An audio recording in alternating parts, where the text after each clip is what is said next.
Yung usually na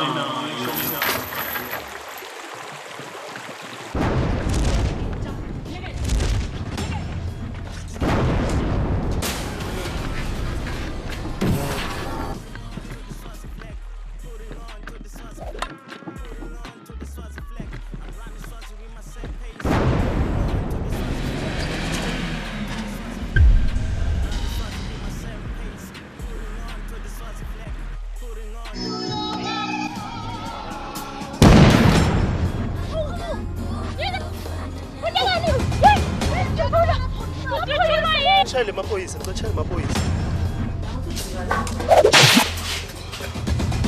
Usadha ukhuluma ya. Usadha ukhuluma yini? Usadha ukhuluma yini? Ngiyaxolisa. Khuluma.